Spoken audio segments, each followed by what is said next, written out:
Então, começando oficialmente o encontro do livro do mês de setembro, o livro do Poder do Agora. Esse é um livro que eu gosto muito, a gente estava conversando aqui um pouquinho antes, né? Que é um dos meus livros favoritos, porque ele traz uma consciência, o conhecimento dele se junta com o conhecimento dos outros livros que a gente leu até agora, principalmente com o Poder da Autorresponsabilidade. Ele é um livro que fala muito do ser, da consciência, do eu observador também. Então, são todos os conhecimentos que vão se encaixando, que vão se coordenando, né? Eles se complementam. E a gente está indo já para o último trimestre do ano, né? Então, esse aqui é o. Só tem mais 3 encontros depois desse, né? E é um projeto que eu estou muito feliz de ter acontecido. E eu me empolguei muito com os livros durante o ano, eu falo muito. Então, eu estava comentando aqui com eles que eu vou tentar ser mais sucinta nesse encontro. Eu separei só o que eu achei que era muito importante de falar do livro.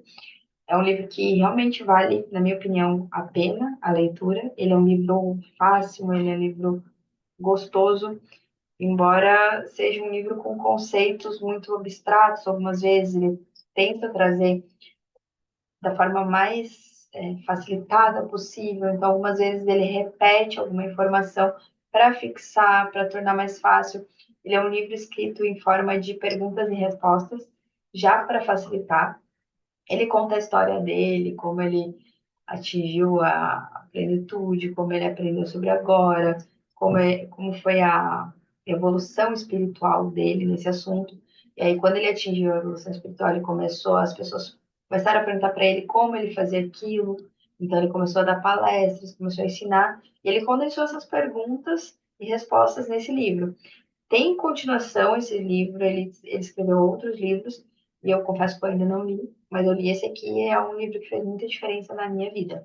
E eu estava comentando aqui porque ele tem, ao longo do livro, ele tem as perguntas e respostas, e ele apresenta esse símbolo aqui, que é o símbolo para você parar e refletir sobre aquilo. Justamente porque é um livro que ele fala muito sobre a presença, sobre o agora, sobre a consciência, e como a nossa mente tem essa conversa interna de a mente não fica quieta nunca, então a mente está sempre no controle. E ele fala para a gente se desidentificar da mente, para a gente assumir a consciência e se identificar com o nosso ser, com o ser, né? Ele traz até um conceito de ser, eu vou falar ali quando ele falar, né? Que seria um conceito abstrato, porque ele não quer falar a palavra Deus, porque quando a gente fala a palavra Deus, a gente tem uma imagem pré-formada, uma imagem pré-concebida. Então, ele traz o conceito do ser, que é a nossa essência integrada com o todo, né? Então, é um livro muito legal, que ele fala muito justamente do agora, né? Então, eu vou começar com os meus insights favoritos, né? Então, aqui no começo, aqui na introdução já, ele traz aqui que as pessoas iriam se. Quando ele atingiu essa iluminação, esse estado de presença, essa consciência, ele traz justamente isso, que as pessoas se aproximavam dele e diziam: Quero que você tenha. Você pode me dar ou me mostrar como conseguir? E ele respondia: Você já tem, mas não consegue sentir porque a sua mente está fazendo muito barulho. Então, aqui já na introdução, ele já traz o conceito fundamental que ele vai discorrer durante todo o livro de que a gente já tem tudo que a gente precisa para ser feliz, para ter a paz, para ter a consciência, mas a nossa mente faz tanto barulho, tem tanto conflito interno, a gente traz tanto sofrimento, a gente fica tão preso em alguns processos que a gente não consegue sentir, a gente não consegue entrar nesse estado de presença, no estado de consciência, para acalmar, né, para viver o agora. Então, ele traz muito quando a gente está preso no passado e quando a gente está preso no futuro. E a gente está perdendo o agora. E eu já quase falei uma frase que ele fala que é uma frase que eu repito muito, porque desde que eu li isso, eu já assimilei alguns conceitos. E esse é um livro que realmente, assim, ó, você lê uma vez, você assimila as principais coisas que fazem sentido para você naquele momento. Aí você lê a segunda vez, aí você já vai assimilando outras coisas, vai tendo novos insights. É a mesma coisa que eu falei, né, de todos os livros até agora. Você vai, pega aquilo que faz sentido para você, que você pode usar na sua vida naquele momento, que vai fazer a diferença na sua vida naquele momento. E o que for muito abstrato, que for muito estranho, né? Um conceito muito difícil de ser, às vezes, digerir, a gente deixa de lado, né? Então, a gente vai trabalhar o nosso crescimento. E aqui ele traz muito do diálogo interno da mente. E é justamente isso que também a gente trouxe no jeito Harvard de ser feliz, no poder da autorresponsabilidade, que é você ligar o eu observador, porque a nossa mente, ela é a mente sobrevivente, né? É aquela mente sabotadora, é aquela que está no comando sempre. Então, para você sair do estado automático, para você mudar seus resultados, para você conseguir mudar seu comportamento, você tem que observar os seus pensamentos. E é isso que ele vai trazer já aqui no começo, que no capítulo o capítulo 1, o nome do capítulo é justamente Você Não É a Sua Mente. Porque a mente é a que faz o barulho, que vai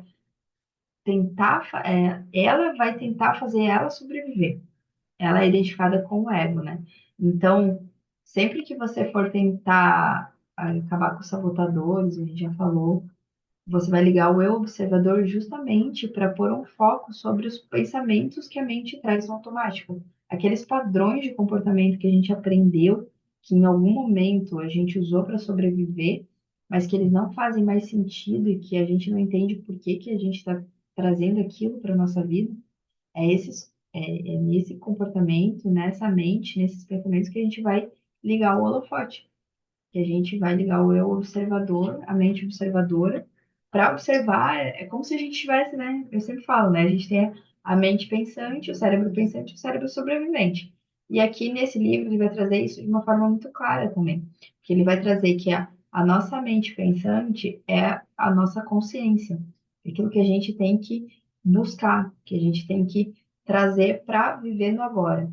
E você trazendo esse estado de presença, vivendo no agora, você consegue cada vez mais trabalhar essa mente observadora para calar a voz da mente sobrevivente, que é essa mente com esse diálogo interno que te traz ansiedade, que te traz medo, que te traz ressentimento, que te traz agonia.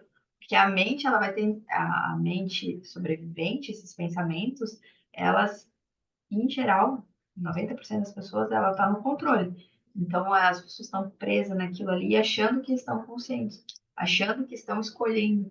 Só que enquanto você não se torna realmente consciente daquilo que você pensa, daquilo que você sente, daquilo que você faz, você não está escolhendo realmente. É a sua mente sobrevivente, a sua mente com aquele diálogo ali que não para, que está no comando, que está fazendo você agir daquela determinada maneira.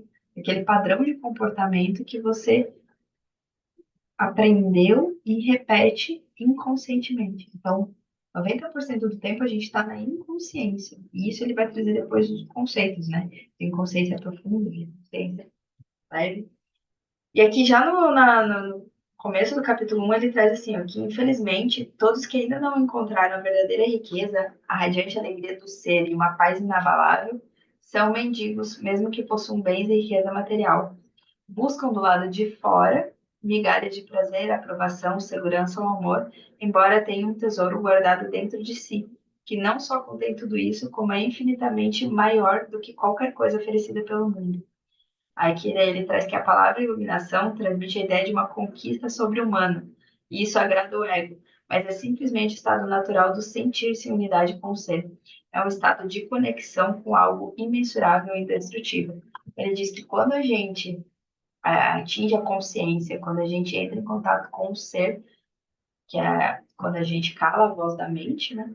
A gente entra em contato com o ser e a gente atinge a iluminação. E ele traz esse conceito de iluminação e ele diz que quando a gente está identificado com a mente, a gente está procurando fora. Quando a gente consegue se identificar com o ser, a gente entende que já tem tudo dentro de si. Daí vai ao encontro daquilo que ele falou lá na introdução, né? E aqui ele já traz sobre a palavra ser, né? Você usou a palavra ser. Pode explicar o que quer dizer com isso? Ser é eterna e sempre presente vida única que existe além das inúmeras formas de vida sujeitas ao nascimento e à morte. Ele está ao seu alcance agora sob a forma de um eu interior mais profundo, que é a verdadeira natureza dentro de você. Então, ele traz que essa chama interior, esse eu interior, que é quando eu estou na plena consciência, É como se fosse o meu Deus interno, né? A minha ligação com o todo também.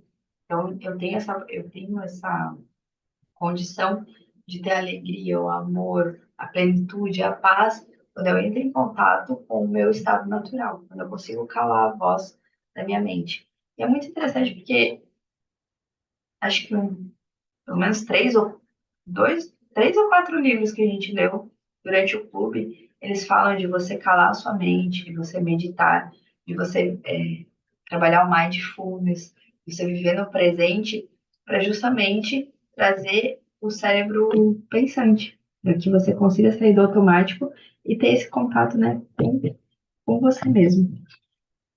E ali, daí ele traz qual que é. Ah, daí aqui ele traz a diferença que eu estava falando para vocês, né? De por que, que ele não usa a palavra Deus, de por que, que ele não usa a palavra Deus como a gente conhece, e por que, que ele usa a palavra ser, que ele fala que a palavra Deus se tornou um conceito fechado.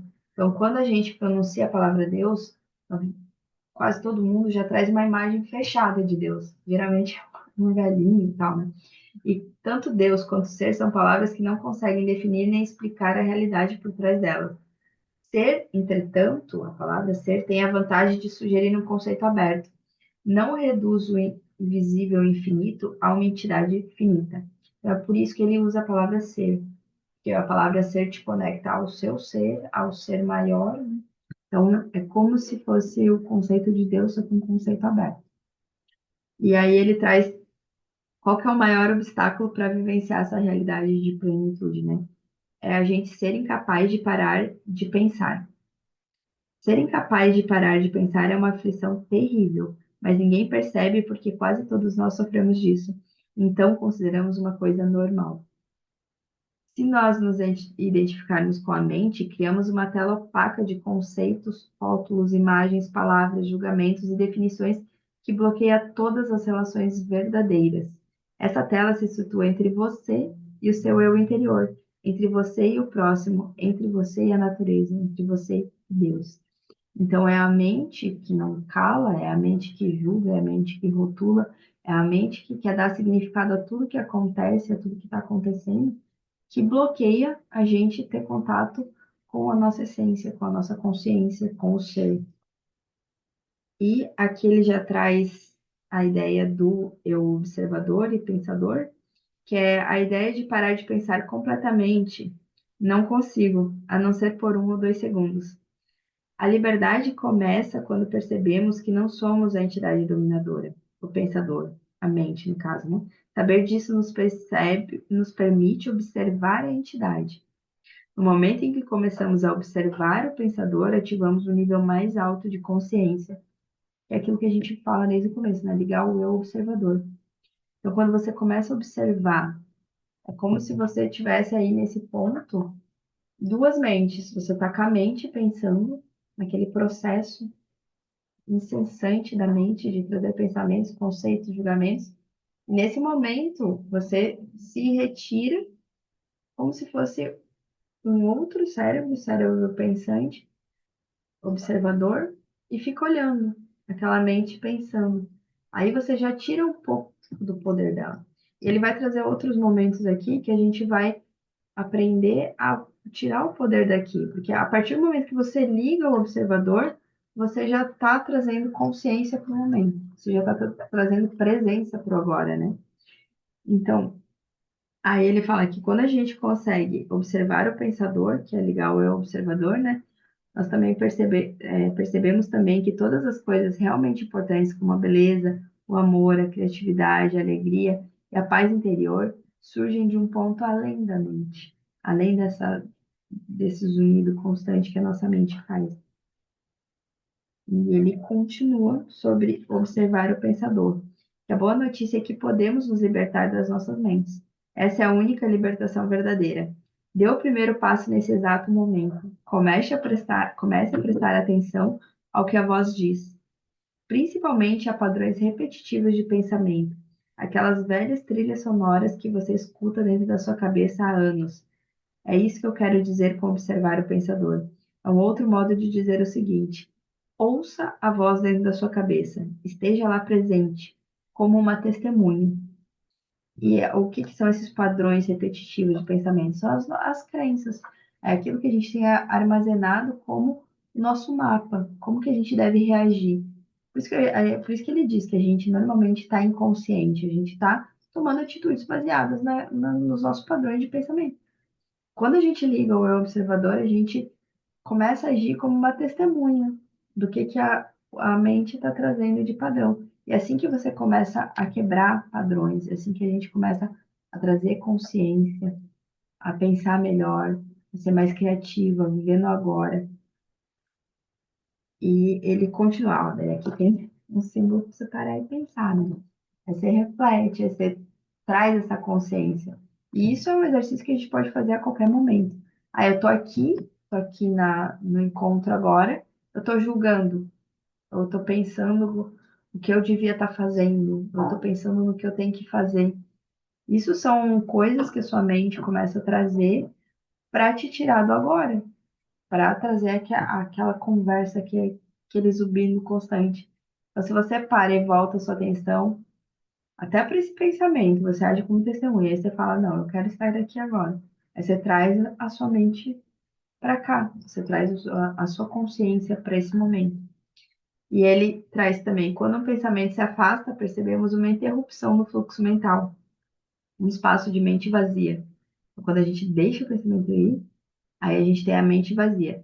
No início, esses espaços são curtos, talvez apenas alguns segundos, mas aos poucos se tornam mais longos. Quando esses espaços acontecem, sentimos uma certa serenidade e paz interior. Isso vem com a meditação. Eu não sei se vocês que estão aqui já conseguiram esse espaço de mente vazia, que é você estar totalmente presente no momento presente. A gente tem algumas meditações ativas, por exemplo, a gente faz uma meditação do Osho, que leva umas 2 horas, é uma meditação ativa para justamente conseguir esse espaço de mente vazia, de não pensar em nada, assim. E quando você tem esse espaço de, ó, já consegui uma vez. Quando você tem esse espaço de mente vazia, é uma sensação muito, muito diferente.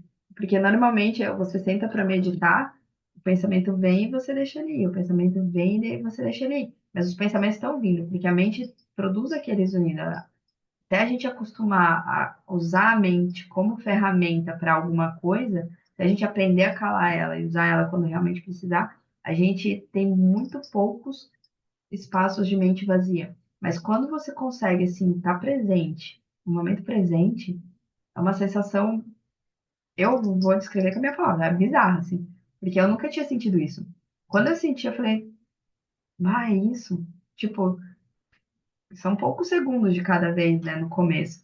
Mas é tipo, ai, você sente uma paz, um negócio assim de que é aqui que eu tenho que estar, é aqui que eu sou, é esse momento quem eu sou. Ó, já consegui uma vez, 2 horas de meditação para ficar 20 segundos com a mente limpa. Dá trabalho, dá realmente muito trabalho. E é uma sensação muito louca essa de mente realmente vazia. Porque você, essa meditação que ele tá falando aqui é uma meditação ativa do Osho.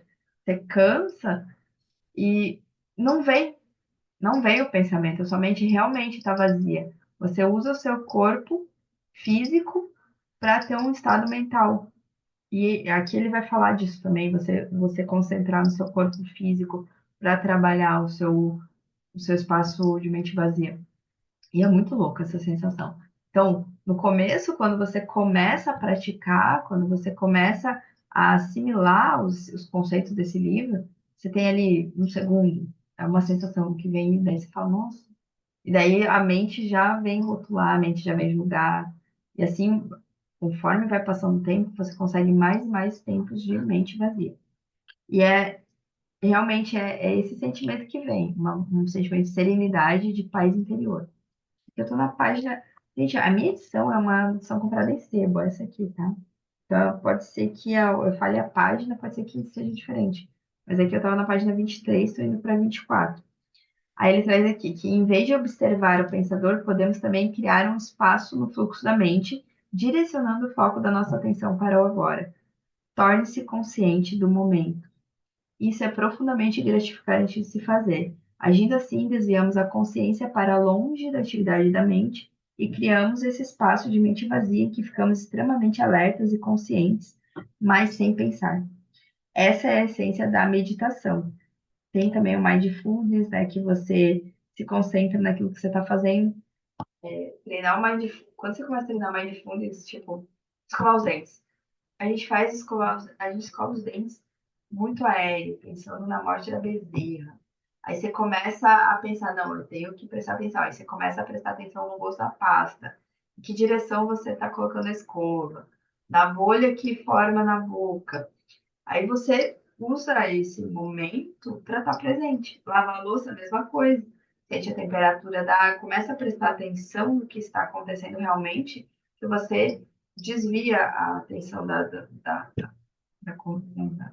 vozes que a mente traz para o momento presente. E quando você consegue estar presente no momento presente, aí você cria esse espaço de mente vazia. E assim vai aumentando. Ele traz aqui que na vida diária é possível pôr isso em prática, dando total atenção a qualquer atividade rotineira, normalmente considerada como apenas um meio para atingir o objetivo, de modo a transformá-la em um fim em si mesmo, que é isso que eu falei. Né? Quem faz exercício físico também está totalmente presente ali, naquele momento, sem pensar em outra coisa, na execução do exercício, no peso, na temperatura, na passada, se você está caminhando, no vento, se você está na academia na execução do exercício realmente, né? Você trazer a sua consciência para aquela atividade rotineira. Aí ele traz uma pergunta aqui: o pensamento não é indispensável para sobrevivermos neste mundo? Nossa mente é um instrumento, uma ferramenta. Está ali para ser usada em uma tarefa específica e depois deixada de lado. Sendo assim, eu poderia afirmar que 80 a 90% dos pensamentos não só são repetitivos e inúteis, mas por conta de uma natureza frequentemente negativa, são também nocivos, que são as crenças limitantes que a gente já trouxe no fevereiro, eu acho, o poder da autorresponsabilidade. Então, esses padrões de pensamento repetitivos negativos, eles vão bloquear. E você só se apropria deles, você só tem noção deles, né? Quando você liga o eu observador e passa a observar o que que você está fazendo aquilo, qual que é o resultado que você está tendo, né? Você começa a analisar como testemunha, como interrogador do interrogatório, né? Por que que a sua mente está trazendo aqueles pensamentos? O que que está trazendo ali? Qual que é o diálogo interno que está te guiando? Aí ele pergunta, a outra pergunta, né? Por que temos de ser viciados em pensar? Porque estamos identificados com esse processo, já que a percepção do eu interior tem origem no conteúdo e na atividade de nossas mentes. Acreditamos que deixaríamos de existir se parássemos de pensar. Aí ele traz que a mente é o ego, né? Que para o ego, o momento presente dificilmente existe. Só o passado e o futuro são considerados importantes. Essa total inversão da verdade explica por que, para o ego, a mente não é totalmente funcional. O ego está sempre preocupado em manter vivo o passado porque pensa que sem ele não seríamos ninguém, e se projeta no futuro para assegurar a continuação de sua sobrevivência e buscar algum tipo de escape ou satisfação lá adiante. Ele diz assim: um dia, quando isso ou aquilo acontecer, vou ficar bem, feliz e em paz. E projeta para o futuro. E o momento presente tem a chave para a libertação. Então, é quando a gente se liberta do passado e do futuro. A gente se identifica do ego. Né? Aqui ele traz que a palavra ego tem sentidos diferentes para pessoas diferentes, mas aqui significa um falso eu interior criado por uma identificação inconsciente com a mente. Quando eu me identifico com a mente, quando eu deixo a mente no controle, o meu ego está no controle. E o ego sempre vai tentar sobreviver. Então, quando você começa esse processo de libertação, de se desidentificar da mente, se identificar com o eu interior, de consciência, a sua mente ela vai tentar te desviar a todo custo, porque o ego ele não quer morrer. Então, até é um processo, tudo é um processo, né? Até eu conseguir usar minha mente como ferramenta e me identificar dela, não deixar mais ela no controle, eu vou ter altos e baixos, né? Até conseguir fazer isso, porque a mente ela vai tentar. Os sabotadores eles sempre vão aparecer, sempre vão tentar assumir o controle. Aí você vai ligando o observador, vai tentando, vai continua, e continua, e continua, até que você consegue viver o maior tempo possível no presente, no agora. E aí ele traz aqui que no estado iluminado continuamos a usar nossas mentes quando necessário, mas de um modo mais focalizado e eficiente. A mente é, em essência, uma máquina de sobrevivência. Ela executa coisas muito boas quando, por exemplo, ataca e se defende de outras mentes, coleta, armazena e analisa uma informação, mas ela não é nada criativa. Todo artista verdadeiro, quer tenha ou não consciência disso, cria a partir de um lugar de mente vazia que se origina de uma serenidade interior. A mente, então, dá forma ao impulso criativo ou insight. Até mesmo os grandes cientistas têm relatado que suas descobertas mais originais aconteceram em um momento de serenidade mental. É quando a gente usa a mente como ferramenta. Ai, gente, isso muito foda comigo. Tô por isso. Aí aqui ele traz na página 28, então, a emoção, a reação do corpo à mente. E quanto às emoções, elas me dominam muito mais do que a minha mente. Aí ele diz que a mente, no sentido em que emprega o termo, não é apenas o pensamento, ela inclui as emoções, assim como todos os padrões de reações mentais e emocionais inconscientes. A emoção nasce no lugar onde a mente e o corpo se encontram. É a reação do corpo à nossa mente, ou podemos dizer, um reflexo da mente no corpo. Eu acho que foi no poder da autorresponsabilidade também que a gente falou, que o pensamento gera um sentimento, que gera uma ação, que gera um resultado. Então, a emoção, ela vem de um pensamento. Mesmo que a gente acredite que não, tem sempre um pensamento de fundo para corroborar a emoção. Eu não consigo mudar a emoção, mas eu consigo mudar o pensamento. Então, ele traz aqui que, em geral, não temos consciência de todos os nossos padrões de pensamento. Só é possível trazê-los à consciência quando observamos nossas emoções. Às vezes eu estou sentindo um desconforto, às vezes eu estou agoniada e eu estou sentindo. A gente tem um treinamento que a gente pergunta onde você está sentindo essa emoção, esse desconforto. Ah, se eu me coloco diante de uma situação de alguém egoísta, de uma situação de medo, uma situação de raiva, onde que eu sinto no corpo? Porque quando você consegue prestar atenção, você está lá no seu dia a dia, você está sentindo um negócio, não está sabendo onde vem. A sua mente produziu algum estado, algum pensamento, algum padrão de reação que você não está sabendo lidar com algo. Então, se você consegue perceber no seu corpo, você consegue parar e analisar qual que é o pensamento que está te trazendo aquilo. E você não vai conseguir mudar o seu sentimento, mas você consegue processar. Ele vai trazer isso aqui também nesse livro, o seu pensamento, né? Mudando o pensamento, você consegue mudar a reação do corpo, né? Ó, se você não consegue sentir as suas emoções, se as mantém à distância, terminará por senti-las no nível puramente físico, como um sintoma ou um problema físico. Tem gente que tem problema em lidar com a emoção, um problema no sentir, que vai tapando, é que é tapando sol com a peneira, né? Vai fingindo que não está acontecendo nada, que não está sentindo nada. E aí a gente tem estudos, né, de doenças psicossomáticas, que você vai acumulando aquilo, vai acumulando aquilo, vai acumulando aquilo, e aquilo se torna realmente uma doença no corpo físico. E é justamente isso. É quando você começa a se perceber, a perceber a sua emoção, a perceber seus sentimentos, seu pensamento, aí você começa a mudar. Aí aqui na página 30, você diz que a emoção é reflexo da mente no corpo, mas às vezes ocorre um conflito entre os dois, quando a mente diz não e a emoção diz sim, ou vice-versa. Aí ele responde: se quisermos conhecer mesmo a nossa mente, o corpo sempre nos dará um reflexo confiável. Portanto, observe a sua emoção, ou melhor, sinta em seu corpo.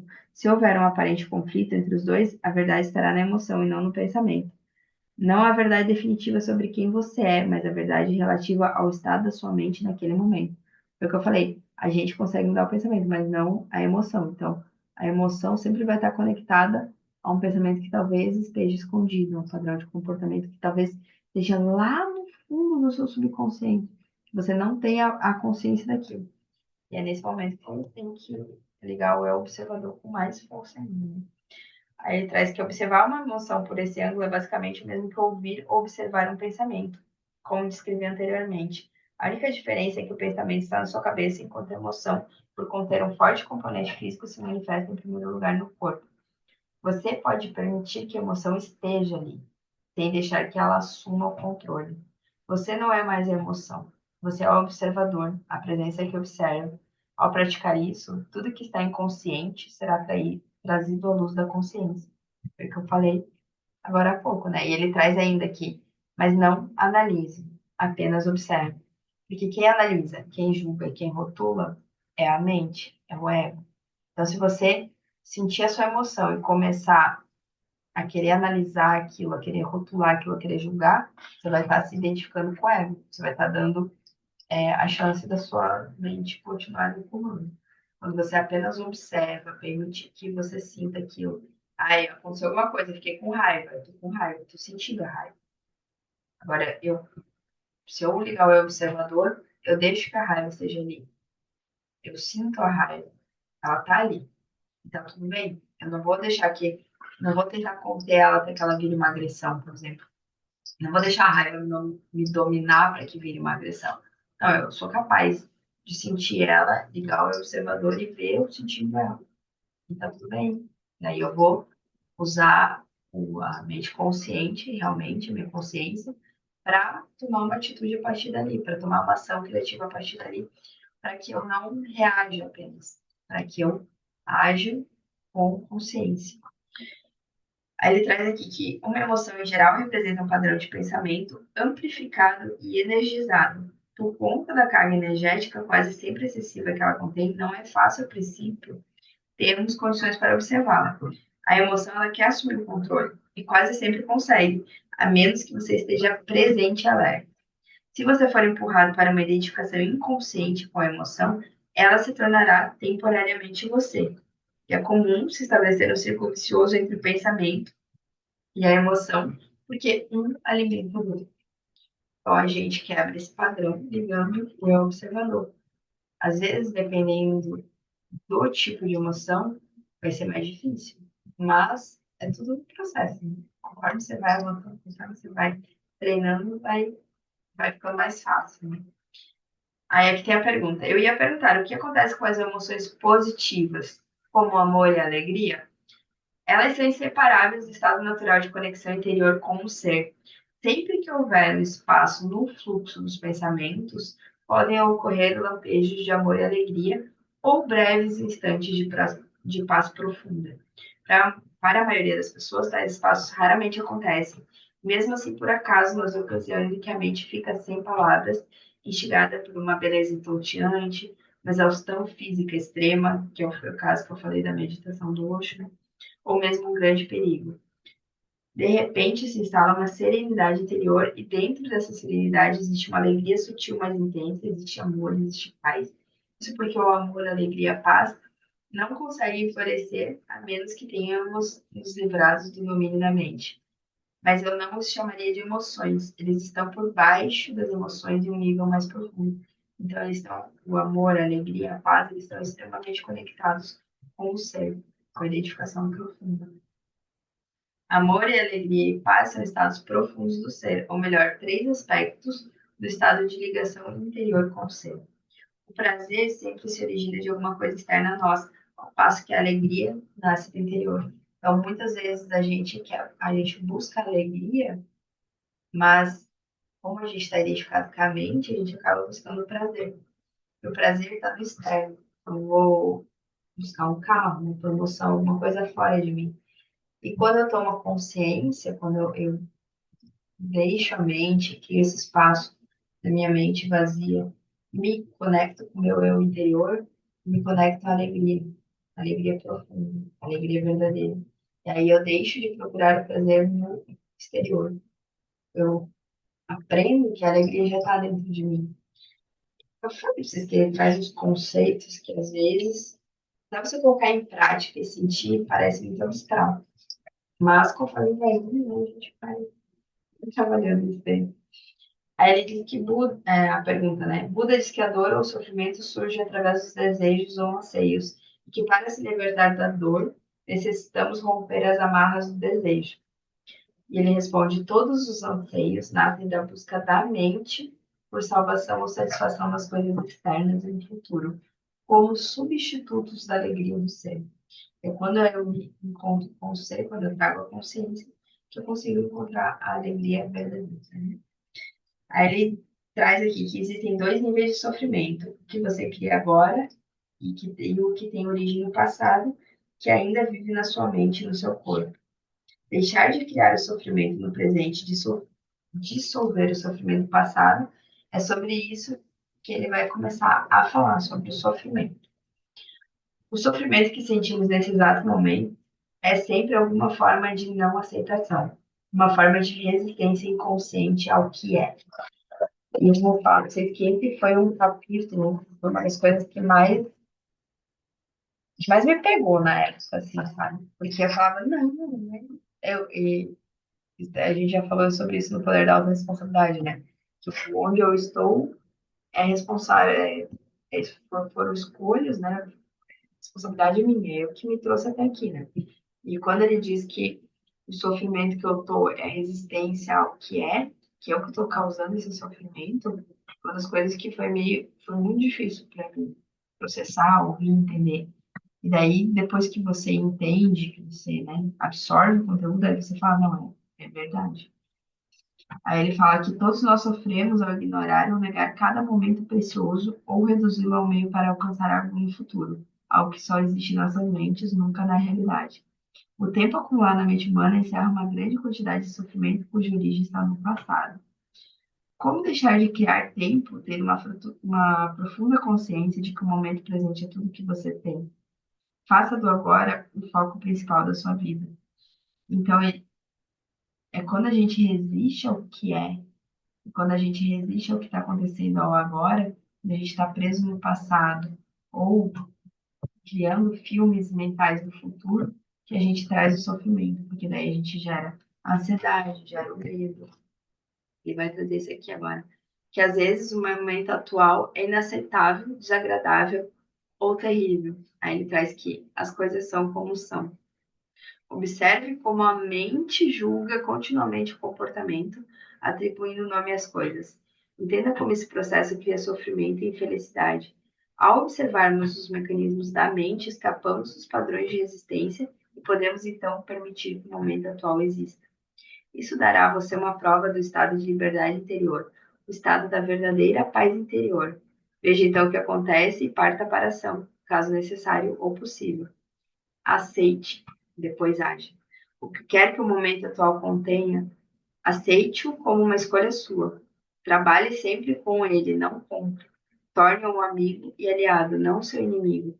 Isso transformará toda a sua vida como por um milagre.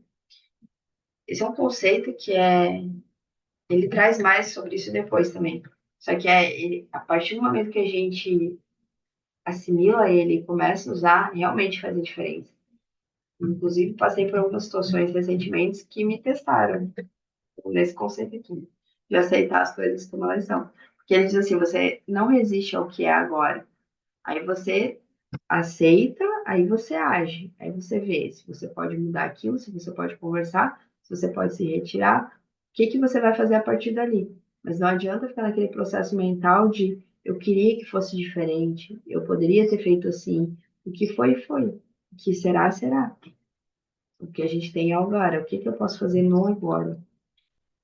Aí ele traz que algumas pessoas atravessam a vida quase que inteiramente tomadas pelo sofrimento, enquanto outras passam por ele em algumas situações que envolvem relações familiares e amorosas, lesões físicas ou emocionais, perdas do passado, abandono.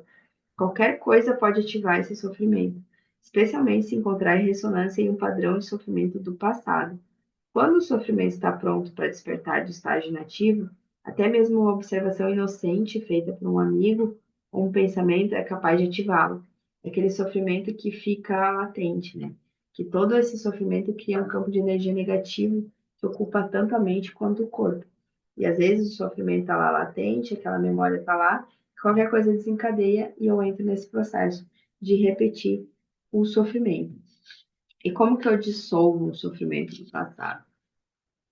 Ele traz aqui que o sofrimento ele deseja sobreviver, mas para isso ele precisa conseguir que nós nos identifiquemos com ele inconscientemente. Portanto, quando o sofrimento toma conta de nós, cria uma situação em nossas vidas que reflete a própria frequência de energia da qual ele se alimenta. Sofrimento só se alimenta de sofrimento. Não consegue se alimentar de alegria. Achei indigesta. Quando o sofrimento nos domina, faz com que desejamos ter mais sofrimento. Passamos a ser vítimas ou perpetradores, que é o que o poder da autorresponsabilidade traz, né? Quando eu estou na posição de vítima, eu não sou autorresponsável. Eu não sou o comandante da minha vida. É a minha mente que está, o sofrimento que está no controle, é esse papel de vítima que está no controle. Eu estou nesse processo de vitimização, de identificação com o sofrimento. A partir do momento que eu tomo consciência, que eu me desidentifico com o sofrimento, eu assumo as rédeas da minha vida, eu entro na consciência e eu me torno autorresponsável. O sofrimento, ele traz aqui, né, que pode nos parecer um monstro perigoso, mas eu lhe garanto que se trata de um fantasma frágil. Ele não pode prevalecer sobre o poder da nossa presença. Quando eu entendo que o sofrimento, aquilo que aconteceu no passado, e me desidentifico, eu aceito aquele sofrimento. Ele fala mais sobre o sofrimento profundo no final. Mas aí eu me desidentifico, eu entendo aquilo que aconteceu, eu aprendo com aquilo que aconteceu, mas eu paro de alimentar aquela situação. Então, aí eu me torno presente ao que está acontecendo agora, ao que eu posso fazer agora. E aí o sofrimento não é capaz de sobreviver à presença. E aqui a pergunta, né? O que acontece ao sofrimento quando nos tornamos conscientes o bastante para romper a nossa identificação com ele? A inconsciência, ela cria sofrimento. A consciência transforma o sofrimento nela mesma. São Paulo expressa esse princípio universal de uma forma linda ao dizer que tudo é revelado ao ser exposto à luz, e o que for exposto à própria luz se torna luz. Então, assim como não se pode lutar contra a escuridão, não se pode lutar contra o sofrimento. Tentar fazer isso poderia gerar um conflito interior e um sofrimento adicional. Então, observar o sofrimento já é o bastante. Observá-lo implica aceitá-lo como parte do que existe naquele momento. O sofrimento consiste na energia vital aprisionada que se desprendeu do campo energético total e se fez temporariamente autônomo através de um processo de identificação com a mente. E quando eu me desidentifico com a mente, né? E mesmo quando começamos a deixar de nos identificar e nos tornamos observadores, o sofrimento ainda continua a agir por um tempo e vai tentar fazer com que voltemos a nos identificar com ele. Embora não esteja mais recebendo a energia originada da nossa identificação, o sofrimento ainda tem sua força como numa roda gigante que continua a girar, mesmo quando deixa de receber impulso. Nesse estágio, o sofrimento pode até ocasionar dores em diversas partes do corpo, mas elas não vão durar. Esteja presente, fique consciente, vigie o espaço interior. Você vai precisar estar presente e alerta para ser capaz de observar o sofrimento de um modo direto e sentir a energia que emana dele. Agindo assim, o sofrimento não terá força para controlar o seu pensamento. E assim, você se mantém em estado de alerta, consciente e destrói a ligação entre o sofrimento e o mecanismo do pensamento e aciona o processo de transformação. E quando você transforma, né, você transmuta, você consegue transmutar o sofrimento em algo diferente. E aí você é como se você passasse a fase do jogo, né? Mas para isso você tem que sentir, tem que observar, e vai ser aquela roda gigante. Então, alguma coisa que aconteceu no passado, você consegue trazer esse processo aqui, passar a fase, né? Não ficar identificado com aquilo. Porque esse processo de tristeza, de depressão, geralmente é ligado ao excesso de passado, quando você está preso em processos que aconteceram no passado. Ele diz que o passado já foi agora um dia, o futuro vai ser agora um dia. Mas o que a gente realmente tem é o hoje, é o agora, é aqui, esse momento. Isso aqui é real, o resto é abstração. Quando você está preso no passado, você causa tristeza, depressão, sofrimento. Quando você está preso no futuro, você causa ansiedade, tem mais uma coisa que causa. Ele não vai falar disso, mas é quando você está preso nessas abstrações. Aí você se livra, você cria consciência, você passa a viver no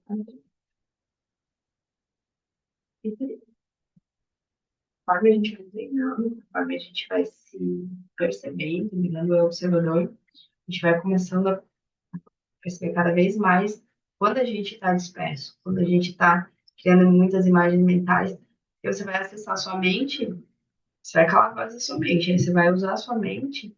Ah, aconteceu um erro aqui, vou aprender com ele, mas eu não vou ficar preso no passado. Ah, eu tenho que planejar o futuro, então eu vou lá para o futuro agora, planejo o futuro. Eu não vou ficar presa nesse futuro, em como que eu queria que isso acontecesse. Eu consigo viver fazendo agora para chegar lá.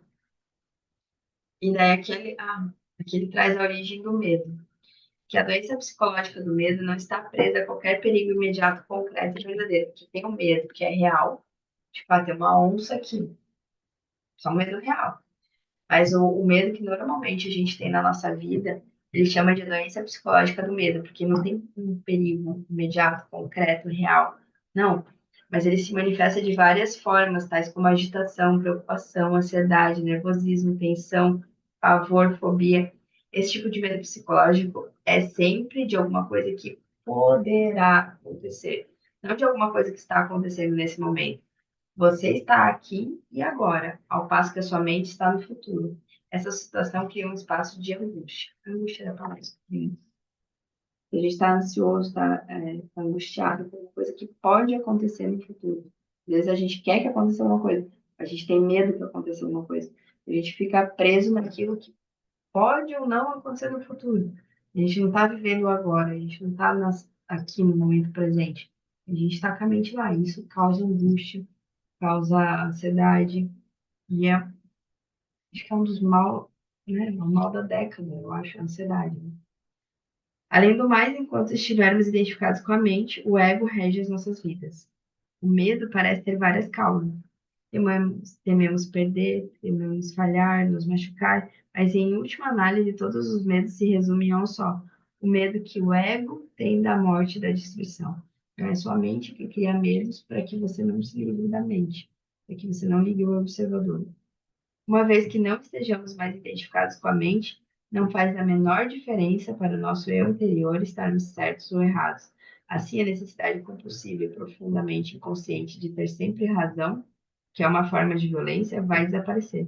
Você poderá declarar de modo calmo e firme como se sente ou o que pensa a respeito de algum assunto, mas sem agressividade ou qualquer sentido de defesa. Então, quando a gente consegue ligar o observador, vivendo agora, né, a gente a gente cala a voz do ego, a gente mata o ego, né? Então a gente para de se identificar com ele e para de ter medo e ele para de criar essas situações de angústia, de tudo, porque ele perde a sua real função, né? Você calou a voz da mente.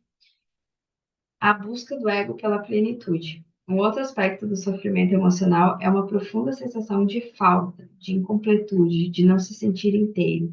Em algumas pessoas isso é consciente, em outras não. Quando está consciente, a pessoa tem uma sensação inquietante de que não é respeitada ou boa o bastante. Na forma inconsciente, essa sensação se manifesta indiretamente como um anseio, uma necessidade ou uma carência intensa. Em ambos os casos, as pessoas podem acabar buscando compulsivamente uma forma de gratificar o ego e preencher o buraco que sentem por dentro.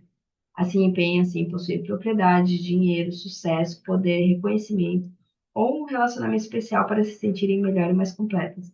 Porém, mesmo quando conseguem todas essas coisas, percebem que o buraco ainda está ali e não tem fundo. Quando a gente procura no externo, que a gente falou lá no começo. Né? Então, quando eu começo a procurar no externo para tapar esse buraco, o buraco nunca vai ser tapado, né? É sempre tapar só com a peneira. Então, quando eu trago consciência e me identifico com você, eu vejo que eu sou plena, que eu tenho tudo em mim. Então, eu paro de procurar no externo. E o ego precisa de alimento e proteção o tempo todo. Tem necessidade de se identificar com coisas externas, como propriedades, status social, trabalho, educação, aparência física, habilidades especiais, relacionamentos, história pessoal e familiar, ideais políticos e crenças religiosas.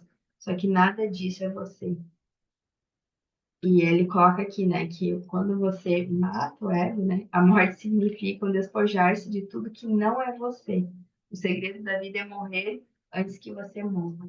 Então é você se identificar com você, você entrar em contato com o ser, com o eu interior, antes de que a sua vida acabe, antes de que você chegue lá no final e você pensa, poxa, falta alguma coisa ainda.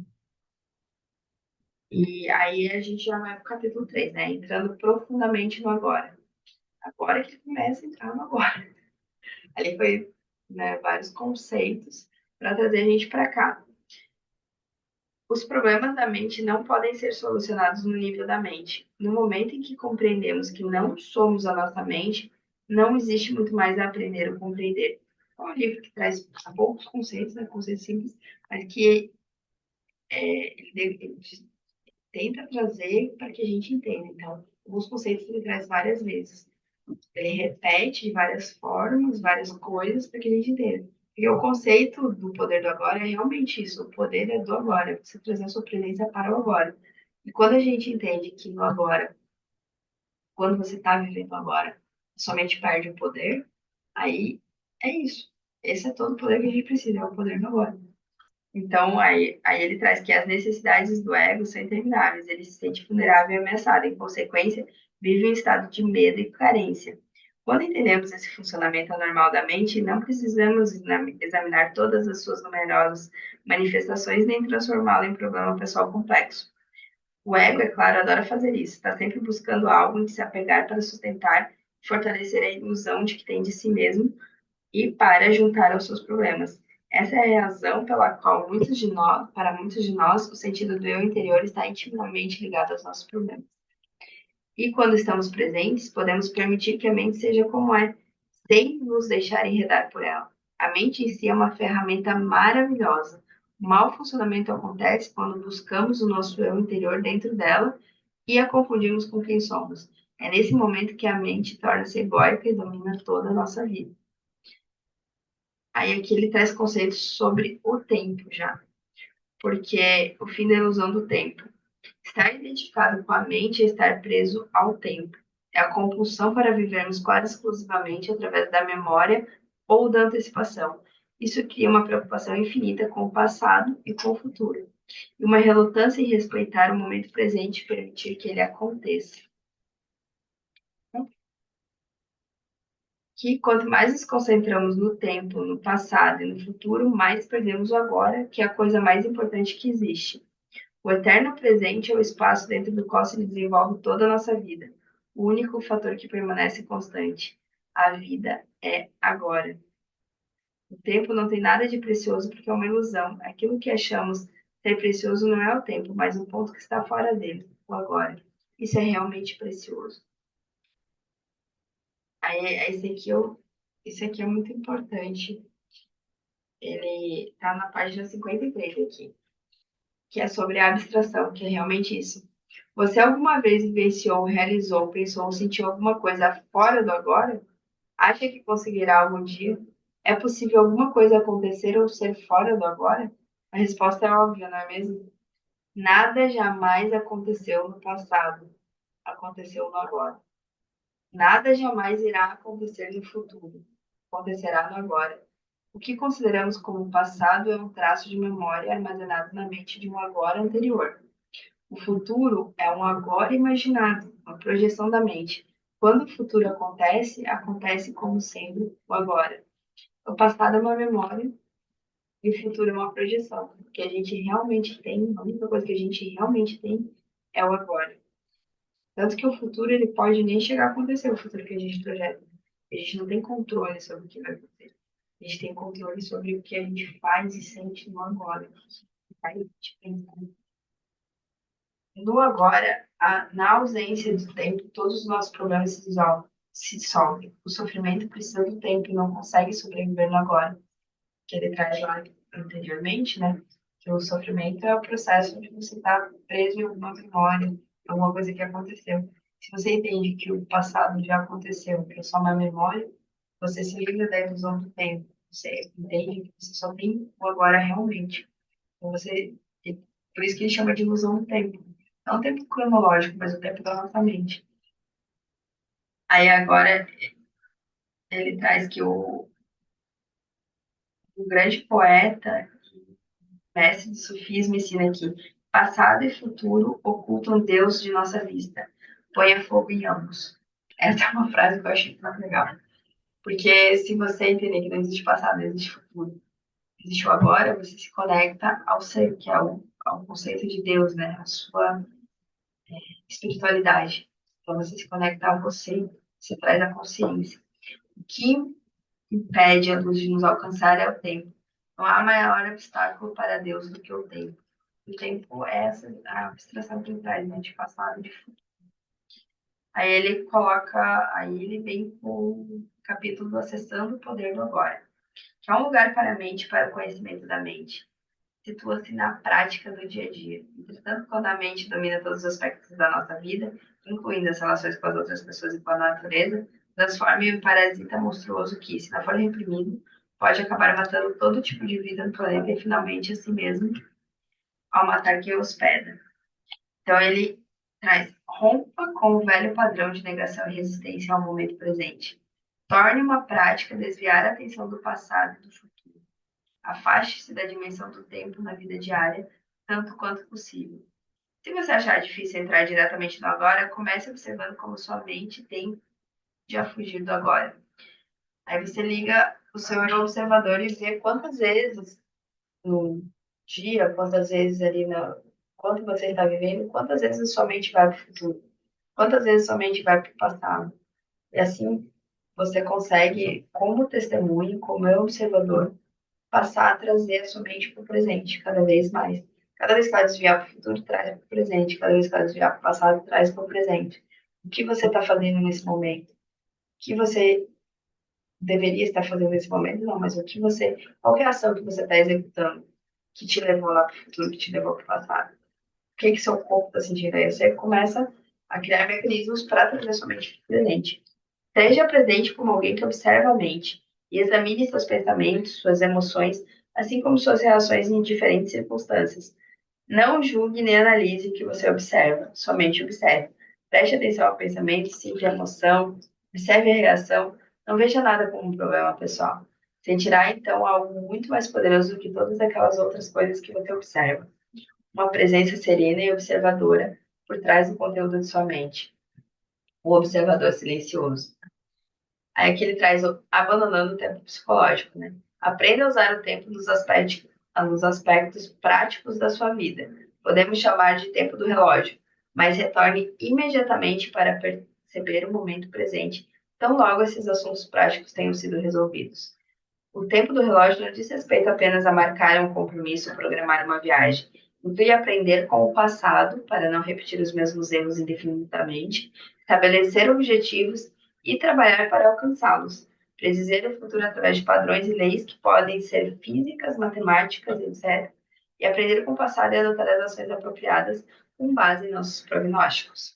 Mas, mesmo aqui, no âmbito da vida prática, onde não podemos agir sem uma referência ao passado ou ao futuro, o momento presente permanece como um fator essencial, porque qualquer ação do passado é relevante e se aplica ao agora.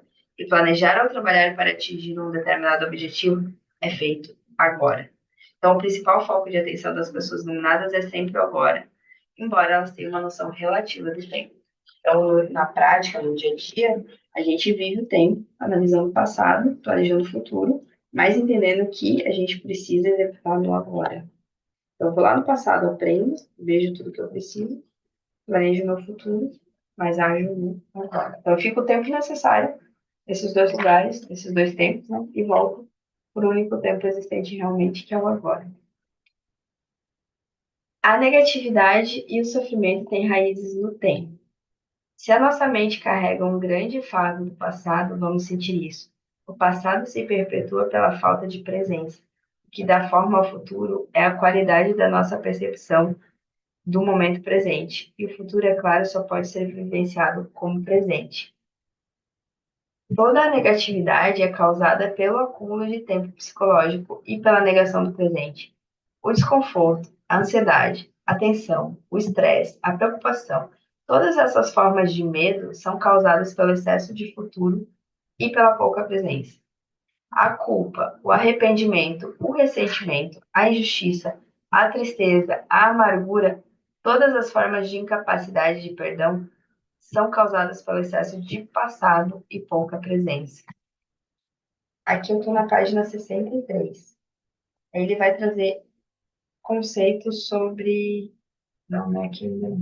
Depois ele vai trazer mais um conceito sobre o perdão. Porque se você não consegue perdoar, você está sofrendo de excesso de passado também.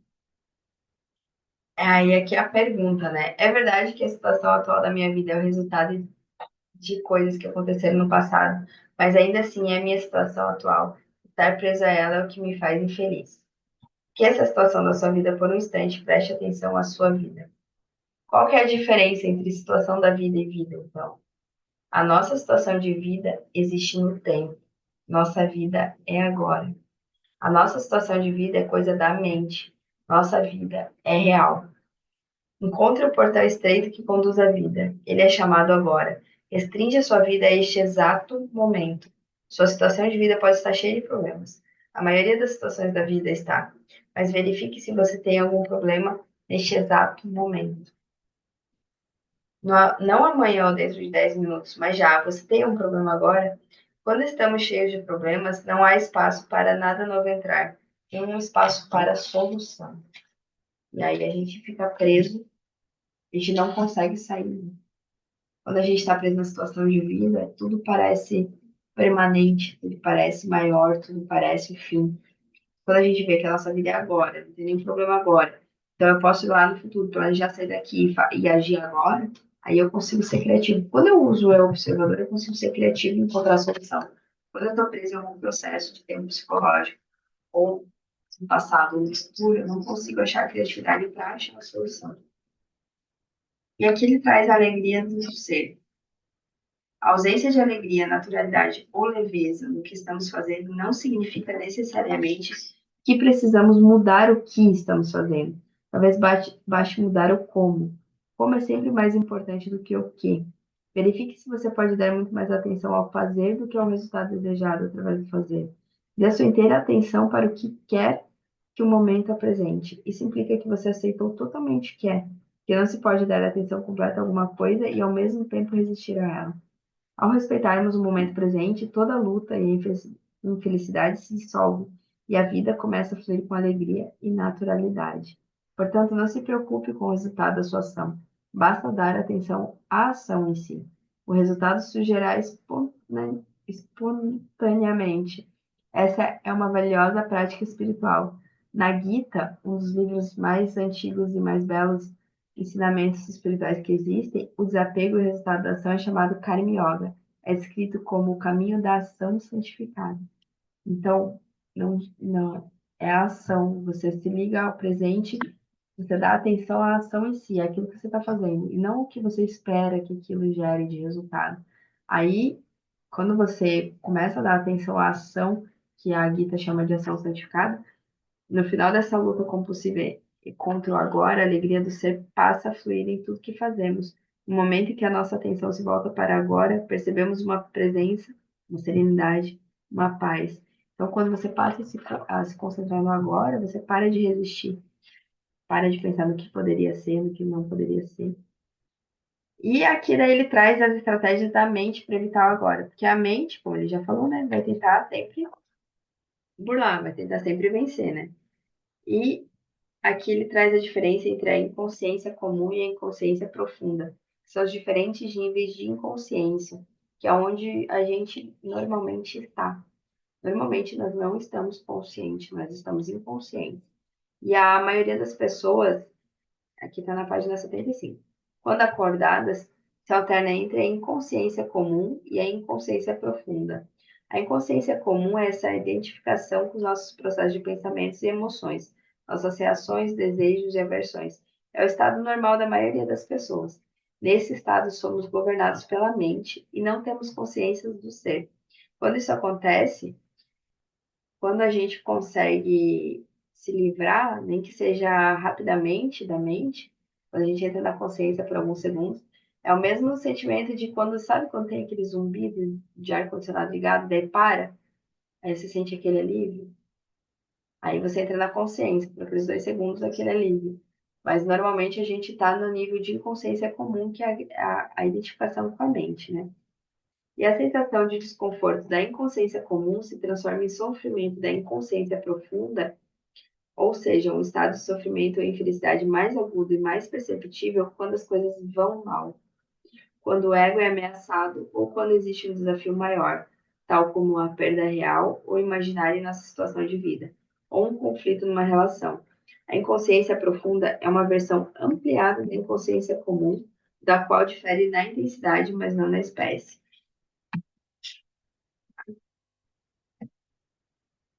E o melhor indicador de nível de consciência é a maneira como você lida com os desafios da vida.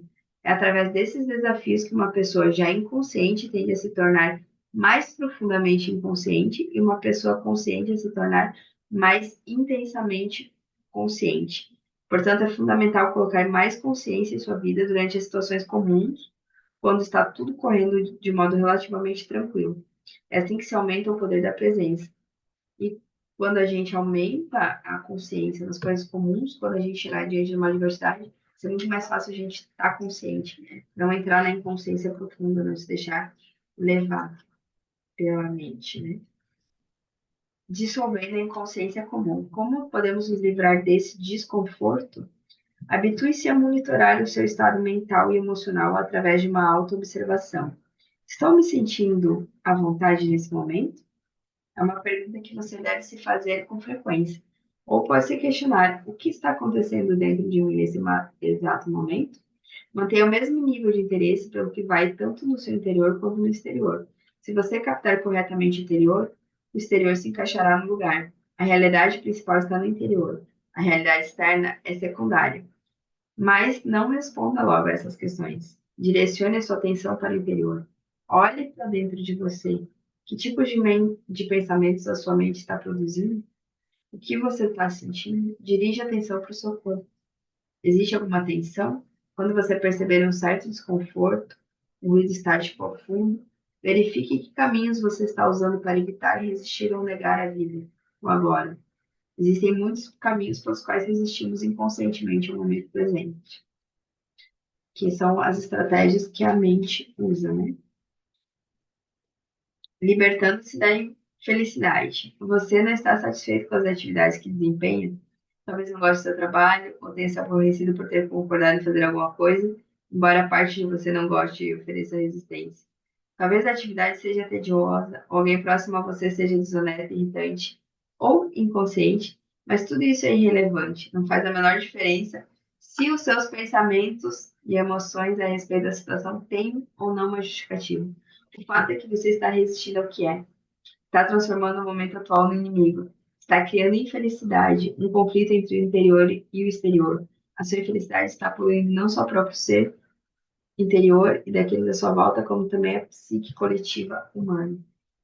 A negatividade nunca é o melhor caminho para lidar com qualquer situação.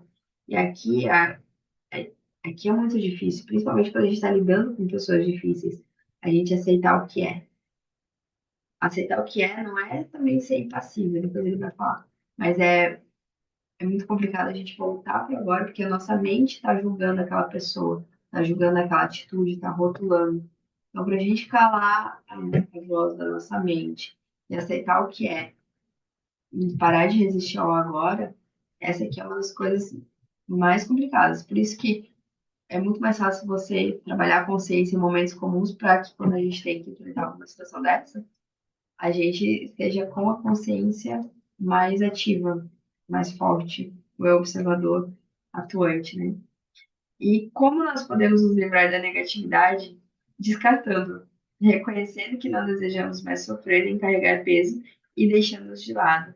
Depois, mais no final, ele traz que ele entende que é difícil, muitas vezes o sofrimento é muito grande, ele traz uma outra forma de fazer também.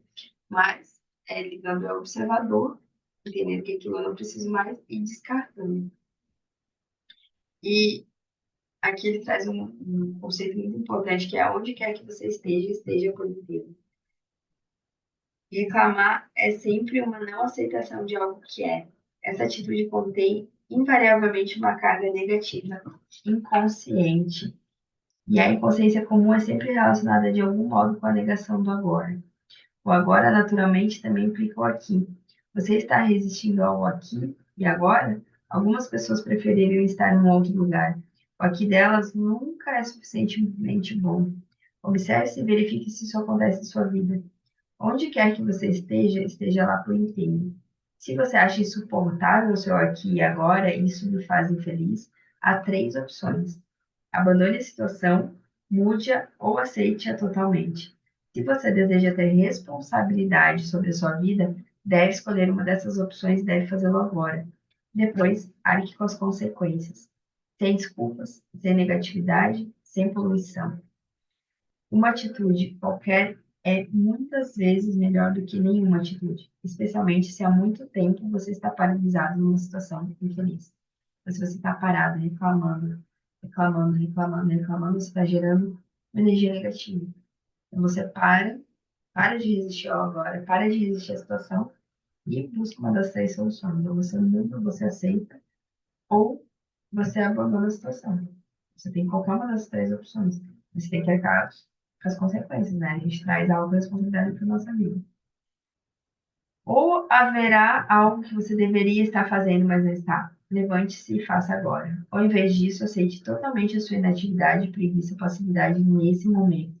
Se esta é a sua escolha, mergulhe nela por inteiro, desfrute-a. Seja tão preguiçoso e inativo quanto puder. Se você fizer isso conscientemente, logo sairá dela. Ou talvez não. Em qualquer dos casos, não há nenhum conflito interior, nenhuma resistência, nenhuma negatividade. E aqui uma coisa que é para todo mundo quase, né, na nossa realidade. Você está sofrendo de estresse? Pensa tanto no futuro que o presente está reduzido ao meio para chegar lá? O estresse é causado pelo estar aqui, embora se deseje estar lá, ou por se estar no presente e desejando estar no futuro. É uma divisão que corta a pessoa por dentro. Criar e viver com essa divisão é insano. O fato de que todas as pessoas estão agindo assim não torna ninguém menos insano. Se você não pode fugir disso, tente se movimentar rápido, trabalhar rápido, até mesmo correr, sem se projetar no futuro, sem resistir ao presente. Quando se movimentar, trabalhar e correr, faça tudo por inteiro. Desfrute do fluxo de energia, a alta energia desse momento. E aí você não vai se dividir mais. Então, esse é um conceito para a gente levar para a nossa vida. Sempre, né? O que você esteja fazendo, esteja ali por inteiro, faça por inteiro. Aí ele já muda, né, para outra situação, que é que você pode enfrentar agora, mas não pode jamais enfrentar o futuro, nem tente fazer isso. A resposta, a força, a atitude certa estarão à sua disposição quando você precisar, nem antes depois. Algum dia eu vou fazer isso. Seu objetivo está tomando de tal modo a sua atenção que o momento presente é apenas um meio para atingir um fim. Está consumindo a alegria das coisas que você faz. Você está esperando para começar a viver. Se você desenvolver esse tipo de padrão mental, não importa que você adquire ou alcance, o presente nunca será bom o suficiente. O futuro sempre parecerá melhor. Uma receita perfeita para a insatisfação permanente. Esperar é um estado mental. Significa basicamente desejar o futuro e não querer o presente. Então, para a gente se livrar disso, a gente trabalha a presença e o poder do agora. Isso que eu falei que eu ia falar um pouco, né? E aqui ele finalmente traz, no final do capítulo, o que é o poder do agora. Nada mais do que o poder da sua presença, da sua consciência libertada das formas de pensamento. Portanto, lide com o passado no nível do presente. Quanto mais atenção você derá ao passado, mais energia estará dando a ele, mais probabilidade terá de construir um eu interior baseado nele. Não confunda as coisas. A atenção é essencial, mas não em relação ao passado como passado. Dê atenção ao presente. Dê atenção ao seu comportamento, às suas reações, ao seu humor, seus pensamentos, suas emoções, medos e desejos, da forma como elas acontecem no presente, não como elas aconteceram no passado, não como elas vão acontecer no futuro, mas sim no presente. Quando ficamos mais conscientes do presente, podemos ter um insight sobre por que de determinados condicionamentos, padrões de pensamentos. Só assim a gente consegue mudar e ter resultados diferentes também, né? O estado de presença não é o que você pensa que é. Não podemos pensar sobre a presença, nem a mente pode entendê-la. Compreender a presença é estar presente. É o que eu falei, é aquele sentimento, assim, que é doido. Você não consegue rotular, você não consegue julgar a presença. Quando você se sente presente, dá aquele sentimento de calmaria, de serenidade, aqueles 2 segundos de paz. Então, faça uma experiência rápida, feche os olhos e diga: imagino qual será o meu próximo pensamento. Depois, fique bem alerta e espere pelo próximo pensamento. Haja como um gato espreitando o buraco. Que pensamento será que vai sair do buraco do rato? Experimente já. Assim você fica presente. Você toma conta da sua mente. Último livro das páginas. Aí aqui ele traz sobre o corpo interior. É o capítulo 6. Meu livro, a página 108. Ainda não tenho certeza se entendi o que você quer dizer com ser, é a pergunta. Aí ele responde: o ser não pode se tornar um objeto de conhecimento. No ser, o sujeito e o objeto formam uma coisa só. O ser pode ser sentido, como o eternamente presente eu sou, que está além do nome e da forma. Então, o ser é quando você sente, quando você se conecta ao seu eu interior, que é quem você é. Sentir e, em consequência, saber que você é e permanecer nesse estado profundamente enraizado é o que se chama de iluminação. É a verdade que Jesus diz que nos libertará. Libertará de quê? Libertará da ilusão de que não somos nada mais do que o nosso corpo e a nossa mente. É nessa ilusão do eu interior, as palavras de Buda, que está o eu central. Libertará dos inúmeros disfarces do medo, que é uma consequência inevitável dessa ilusão. O medo que não vai parar de nos torturar enquanto continuarmos extraindo o sentido do eu interior exclusivamente dessa forma efêmera e vulnerável, e nos libertará do pecado e sofrimento que inconsequentemente infligimos a nós mesmos e aos outros, enquanto a ilusão governar aquilo que pensamos, dizemos ou fazemos. Mente com a consciência, com o poder do agora, a gente se identifica com o ser, né? Com o nosso ser, né? O ser. Aí você disse que a identificação com a forma física faz parte da ilusão. Então, como é que o corpo pode nos levar à realização do ser? Enquanto sua mente absorver toda a sua atenção, você não conseguirá estar em conexão com o ser. A mente absorve toda a sua consciência e a transforma em matéria mental. Você não consegue parar de pensar. O pensamento compulsivo se tornou uma doença coletiva. Tudo que você achava que sabia a seu respeito passa a se originar da atividade mental. Para se tornar consciente do ser, você precisa ter de volta a consciência aprisionada pela mente. Essa é uma das tarefas mais essenciais na sua jornada espiritual. Ela vai liberar grandes porções da consciência que antes estavam presas nos pensamentos inúteis e compulsivos.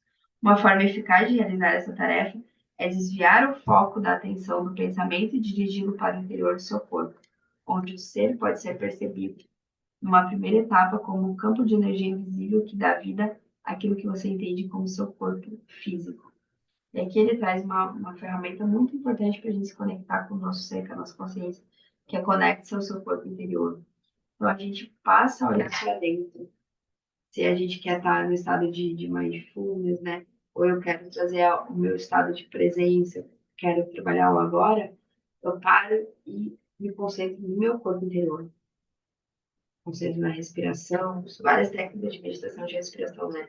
Mas a partir do momento que eu trago o meu foco, a minha atenção, o meu corpo, a minha respiração, começo a sentir meus dedos, eu volto para o momento presente. A minha conexão com o meu corpo físico, com o meu corpo interior, ela é muito importante para me trazer esse estado de presença.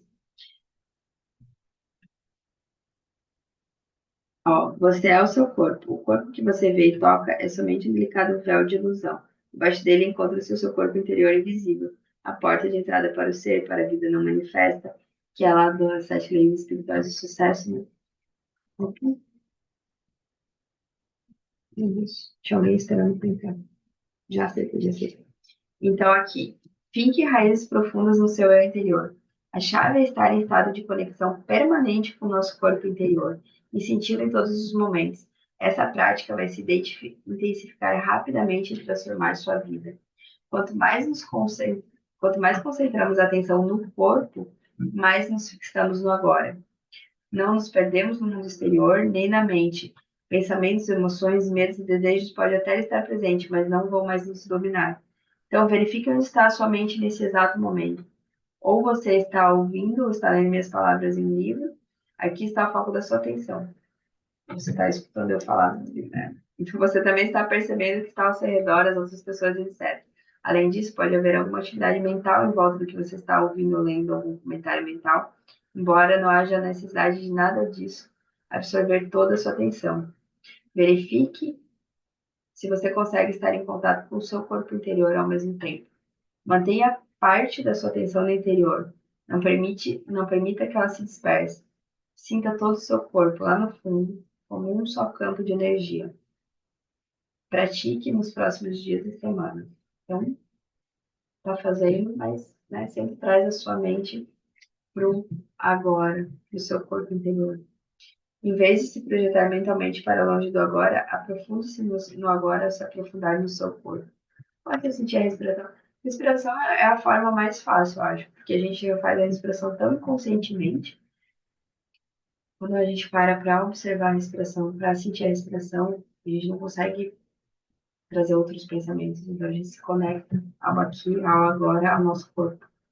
Portanto, ele continua, né, na mesma parte do corpo interior, do corpo físico. Portanto, quando surgirem desafios, como sempre surge, adote o hábito de penetrar direto em seu eu interior e se concentrar o máximo que puder no campo de energia interna do seu corpo.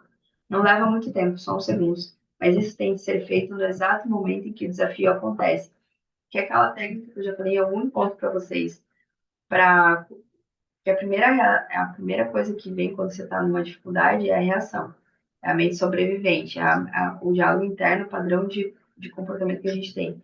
Se a gente para nesse momento e corta e se conecta à respiração, por exemplo, diz que antes de responder, quando você está numa briga, você para e respira. Que aí você consegue se conectar com a sua consciência. Aí você consegue pensar realmente, ser criativo. Não só reagir, não usar seu primeiro padrão de comportamento. Aí você consegue evoluir isso. Dentro da sua conexão interior, você consegue dar a sua verdadeira resposta, não o seu padrão condicionado. Por isso que é importante a conexão com o nosso corpo físico.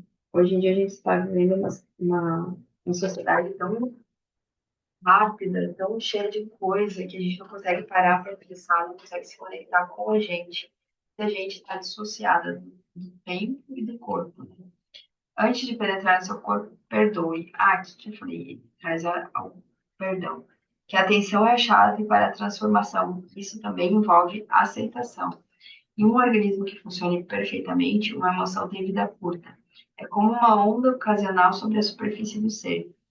Quando se fala em perdoar, pensamos logo em perdoar alguém.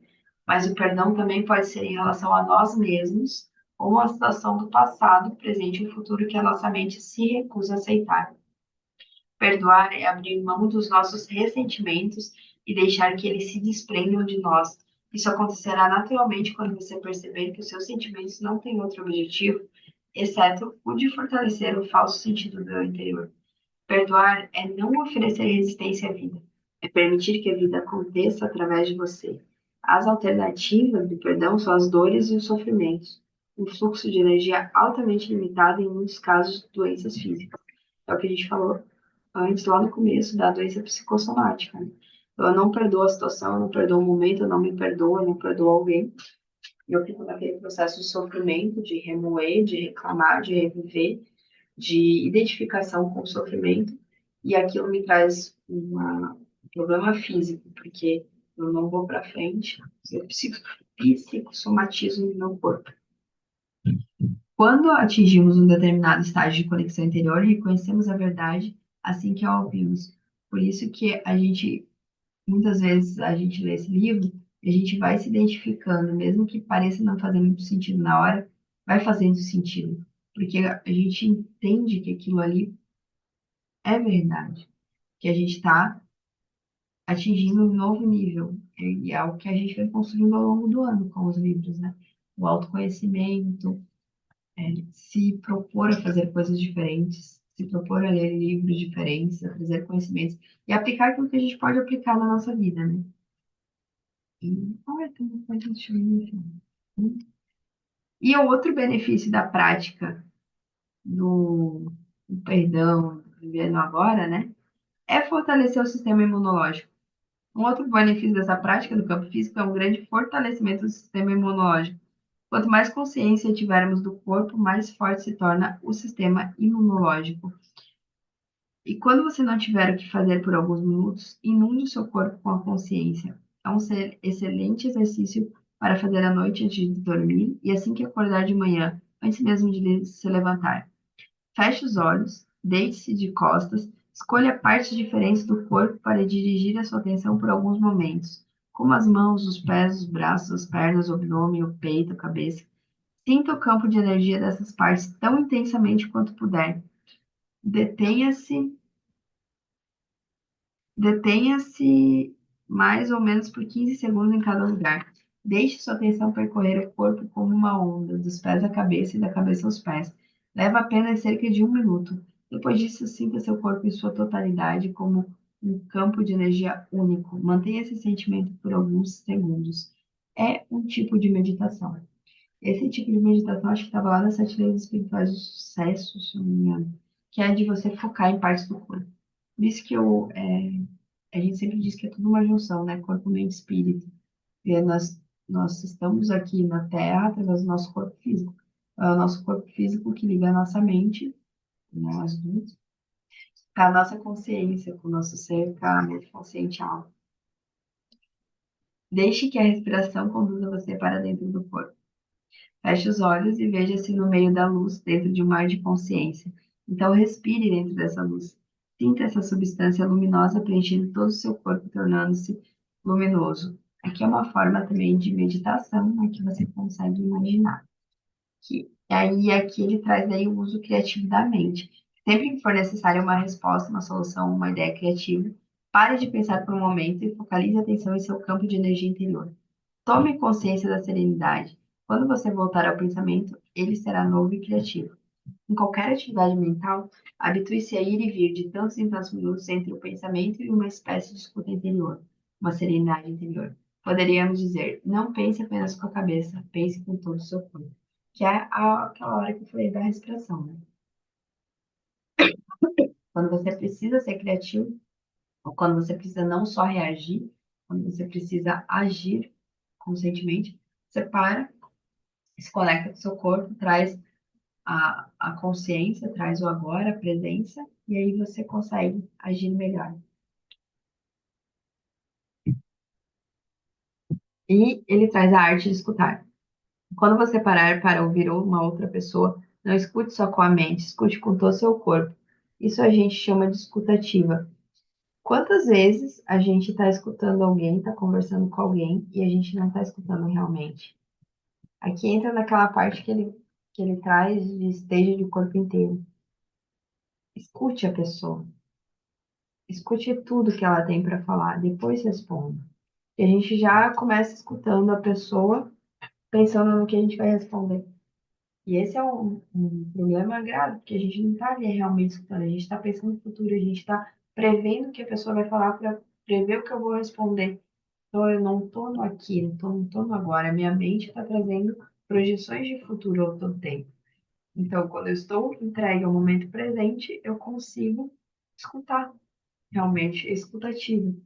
Ouvir tudo que a pessoa tem para falar, para daí processar, para daí responder. E agora a gente já está entrando no final, que o capítulo 9 é muito além da felicidade e da infelicidade, existe a paz. Aí ele traz aqui que sempre que acontece alguma coisa negativa, há sempre uma lição embutida, embora nem sempre se perceba isso na hora, que é um dos ensinamentos do mais esperto que o diabo, da entrevista com o diabo lá, do Napoleão Hill, que é sempre uma semente de vitória numa derrota temporária, né? Então, toda coisa negativa geralmente tem uma lição embutida, alguma coisa que você possa aprender, alguma coisa que possa vingar. Às vezes você não vai ver na hora, mas isso pode gerar frutos no futuro. Então, é a forma de você encarar as coisas negativas que acontecem. Só que quando você se identifica com a mente e para de julgar, você passa a entender também que não existe tanto positivo quanto negativo, existe o que é. Quem vai dar o conteúdo é a gente, o que que a gente vai fazer daquilo, né? Então, as circunstâncias são sempre positivas. Para ser mais precisa, elas não são positivas nem negativas, elas são do jeito que são. Quando aceitamos as coisas como são, o bem ou o mal, elas deixam de existir em nossas vidas. Só o que existe é um bem supremo que inclui o mal. Mas pela perspectiva da mente, existe o bem e o mal, o igual ou diferente, o amor e o ódio. É por isso que no livro de Gênesis está escrito que Adão e Eva não tiveram mais permissão para habitar o paraíso quando comeram da árvore do conhecimento do bem e do mal. Então, quem dá o conteúdo de que é bom ou ruim é a mente. A gente tem a opção de aceitar o que aconteceu. O que aconteceu, aconteceu. Não foi negativo nem positivo. O que eu vou fazer daqui para diante, eu vou lá no passado, vou aprender com aquilo, vou lá no futuro, eu vou projetar o que eu quero no futuro, com base naquilo, né, para não acontecer de novo, por exemplo. Aí assim, aí aqui tem uma pergunta, né? Isso me parece negação e ilusão. Quando alguma coisa ruim acontece comigo ou com alguém chegado a mim, tal como um acidente, uma doença ou a morte, posso até fingir que não é mal, mas parece de fato que isso é mal. Por que negar? Você não está fingindo nada, só está permitindo uma coisa ser como é, apenas isso. Essa permissão para ser nos transporta para além da mente, com seus padrões de resistência que geram as polaridades positiva e negativa. É um aspecto fundamental do perdão. Perdoar o presente é até mais importante do que perdoar o passado. Se perdoarmos cada momento, se permitirmos que ele seja como é, não haverá nenhum acúmulo de ressentimento a ser perdoado mais tarde. Lembre-se de que nós estamos aqui tratando da felicidade, por exemplo, quando a pessoa amada acabou de morrer, ou se sentimos a nossa própria morte se aproximar. Não podemos nos sentir felizes, é impossível, mas podemos estar em paz. Pode até haver tristeza e lágrimas, mas se deixarmos de resistir, conseguiremos perceber uma profunda serenidade por baixo da tristeza, uma calma, uma presença sagrada. Isso é a emanação do ser, isso é a paz interior, o bem que não tem opositores. Então, faça o que você tem de fazer, enquanto isso aceite o que é. Como mente e existência significam a mesma coisa para nós, aceitar aquilo que acontece nos liberta da mesma hora do domínio da mente e restabelece a nossa conexão com o ser. Aceite o que quer que venha para você nas tramas do destino, pois o que se ajustaria mais adequadamente às suas necessidades? Isso foi escrito há 2000 anos por Marco Aurélio, um homem extraordinário que, além de poderoso, tinha uma grande sabedoria. E ele era um filósofo estoico. Eu gosto muito dos estoicos. E através do perdão, que significa reconhecer a falta de consistência do passado e permitir que o momento presente seja como é, acontece o milagre da transformação. Não só no lado de dentro, mas também no lado de fora. Uma parte muito bonita. E aqui ele já traz sobre a impermanência e os ciclos da vida. Eu vi um filme esses dias que a pessoa fala assim: nada fica igual, nem nada permanece para sempre, nem o bom, nem o mal. E é basicamente isso. Tudo passa, tanto o ruim quanto o mal, né? Existem ciclos de sucesso, como quando as coisas acontecem e dão certo, e ciclos de fracasso, quando elas não vão bem e se desintegram. Você tem de permitir que eles terminem, dando espaço para que as coisas novas aconteçam ou se transformem. Se nos apegamos às situações e oferecemos uma resistência nesse estágio, significa que estamos nos recusando a acompanhar o fluxo da vida e que vamos sofrer. Não é verdade que o ciclo ascendente seja bom e o ciclo descendente seja ruim, a não ser no julgamento da mente. Então, os ciclos, eles sempre vão acontecer, eles fazem parte das nossas vidas, né? E a gente aceitar tira a resistência, tira a dor, né? Da resistência desses ciclos. E a nossa energia física também está sujeita a ciclos, não consegue estar sempre no máximo. Temos momentos de bateria de baixa e de alta energia. Em alguns períodos estaremos altamente ativos e criativos, mas em outros tudo vai parecer estagnado. Teremos a impressão de não estarmos indo a lugar nenhum, nem conseguindo nada. Então a gente tem que entender que os ciclos eles vão acontecer. Mesmo que a gente treine a consciência, que a gente esteja presente no agora, as coisas da vida elas vão continuar acontecendo. Vai ter momentos bons, vai ter momentos de alto, vai ter momentos de baixo. Não quer dizer que seja bom ou mal, né? Vai ter momentos de alto, vai ter momentos de baixo, de ciclo. Mas essa é a natureza do universo, né? E traz que a natureza cíclica do universo está intimamente ligada à impermanência de todas as coisas e situações. Buda fez disso uma parte central de seu ensinamento. E a impermanência também é um ponto central dos ensinamentos de Jesus. Não acumule tesouros na terra, onde as traças e a ferrugem arruinam tudo. Todos os ladrões arrombam as paredes para roubar. A mente, ela não consegue aceitar quando uma situação com a qual ela tenha se apegado muda ou desaparece. Ela vai resistir à mudança. É quase como se um membro estivesse sendo arrancado do seu corpo. E é por isso que a gente tem dificuldade de lidar com os ciclos, com o final de ciclos, né? Porque a mente, ela está apegada. Mas a partir do momento que a gente se identifica com o ser, se desidentifica da mente, traz a consciência, a gente consegue entender que as coisas vêm, as coisas vão, as coisas começam, as coisas acabam. Às vezes a gente está com energia, às vezes a gente está sem. E ele traz aqui um ensinamento que um monge budista trouxe para ele, né? Tudo que aprendi nos 20 anos em que sou monge pode ser resumido em uma frase: tudo que surge desaparece. Isso eu sei. O que ele quis dizer foi o seguinte: aprendi a não oferecer qualquer resistência ao que é. Aprendi a permitir que o momento presente aconteça e aceitar a natureza impermanente de todas as coisas e circunstâncias. Foi assim que encontrei a paz. Não ofereci resistência à vida. E não oferecer resistência à vida é estar em estado de graça, de descanso e de luz. A vida flui com facilidade quando você não oferece resistência. E acho que é o último capítulo 10, o significado da entrega. A aceitação do agora. Você mencionou a palavra entrega algumas vezes. Essa ideia não me agrada. Sou um pouco fatalista. Se aceitarmos sempre as coisas como elas são, não vamos fazer nenhum esforço para melhorá-las. Para mim, o significado de progresso, tanto em nossa vida pessoal quanto em coletividade, é não aceitarmos as limitações do presente. Aí ele traz a resposta, né? Que para muitas pessoas a entrega talvez tenha conotações negativas, como uma derrota, uma desistência, uma incapacidade. Mas a verdadeira entrega, entretanto, é algo completamente diferente. Não significa suportar passivamente a uma situação qualquer que nos aconteça e não fazer nada a respeito. Nem deixar de fazer planos ou de ter confiança para começar algo novo. A entrega é a sabedoria simples, mais profunda de nos submetermos e não de nos opormos ao fluxo da vida. O único lugar em que podemos sentir o fluxo da vida é no agora.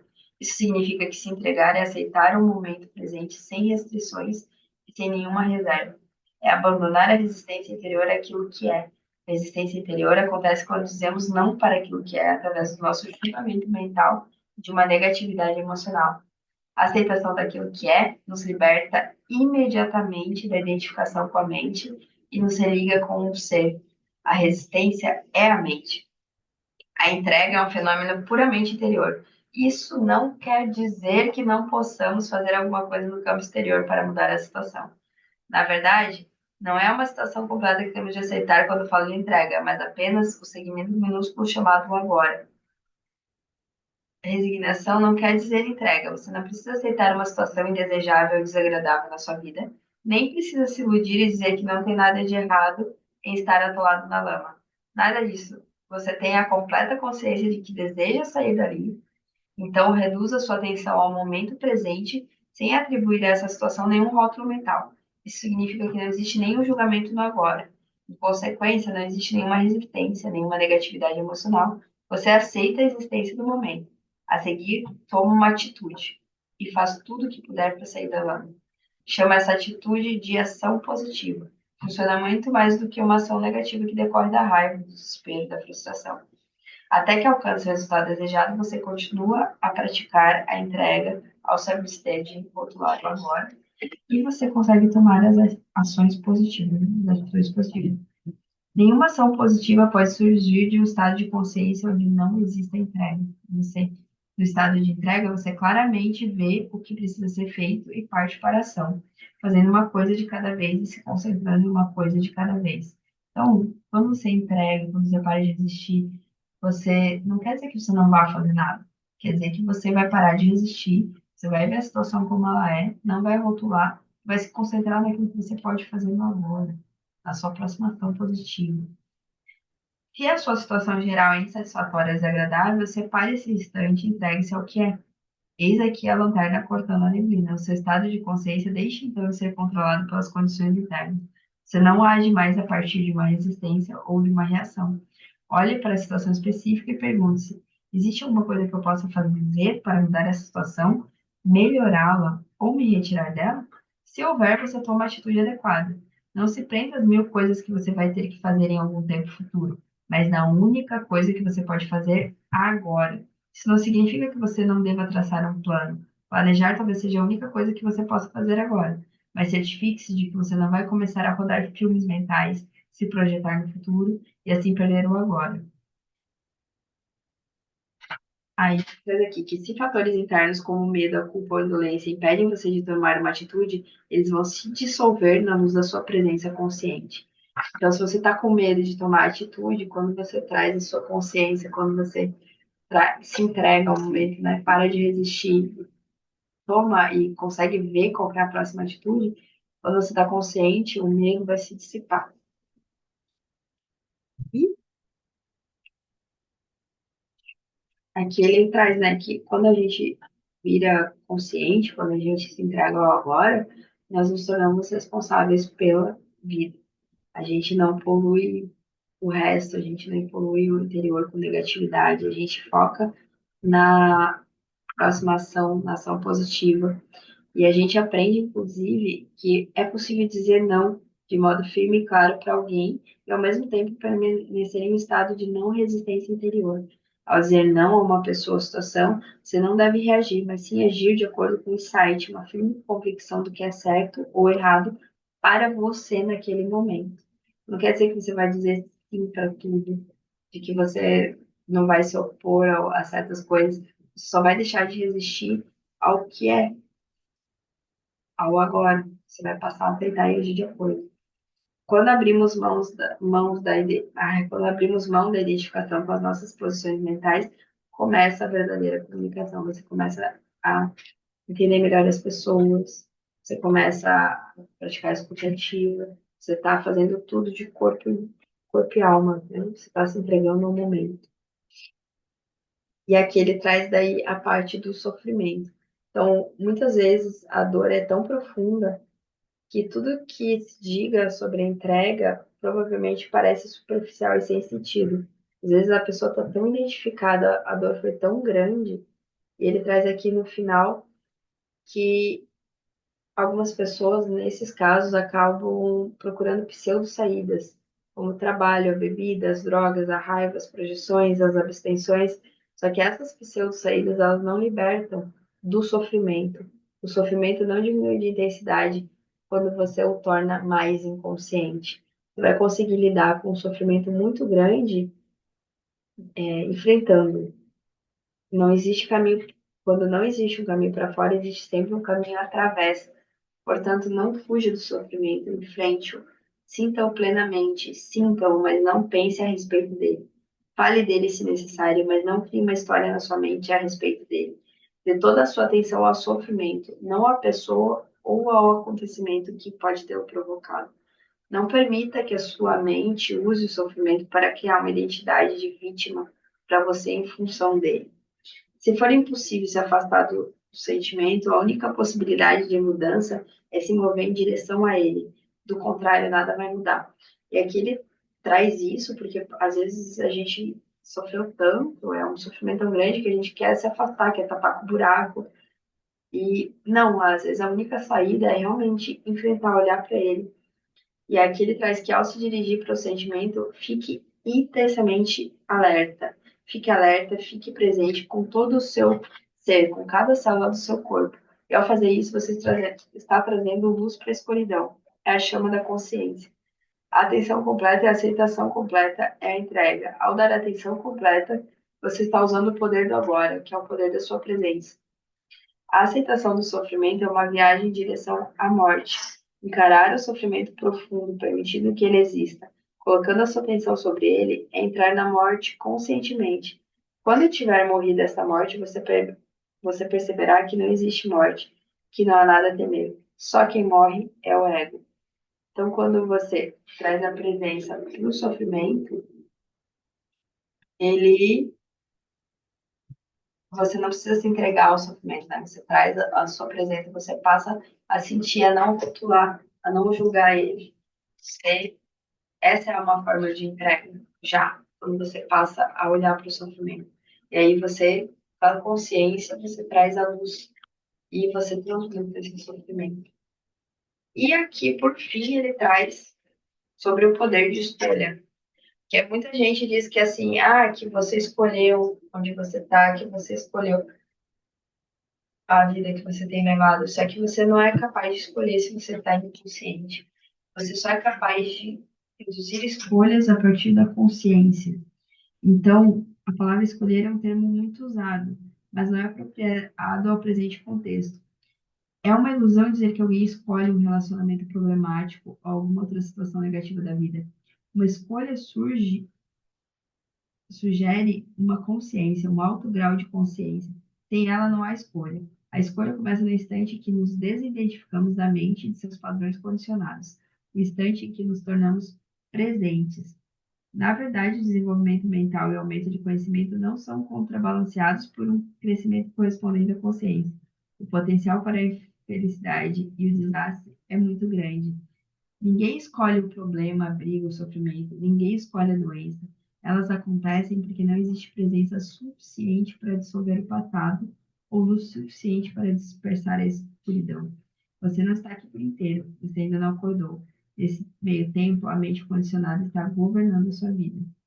Se você é governado pela mente, embora não tenha escolha, vai sofrer as consequências da sua inconsciência e criar mais sofrimento. Você vai carregar o fardo do medo, das disputas, dos problemas e do sofrimento, até que o sofrimento force você, no final, a sair do seu estado de inconsciência. E como chego a esse ponto de consciência, ele termina o livro, né? Quando nos rendemos àquilo que é, e assim ficamos inteiramente presentes. O passado deixa de ter qualquer força, não precisamos mais dele. A presença é a chave, e o agora é a chave. E assim ele acaba o livro. E aqui eu quero trazer a frase que eu deixei ali, né? Que é do filme O Poder Além da Vida, que é um filme muito legal, que é um filme baseado num livro, que conta a história de um ginasta, né? Que é onde você está aqui, que horas estão agora, que é você, esse momento, que é tudo que a gente tem. O resto é abstração. Então é isso, esses foram os sites do livro desse mês. Mês que vem teremos Nação Dopamina. Não sei se é alguém que está aqui quer falar alguma coisa, mas eu vou parar a gravação. Então, você que está vendo gravado, deixa aqui nos comentários o que você achou. Comente aqui para iniciar uma discussão. E nos vemos no próximo encontro. Eu vou parar.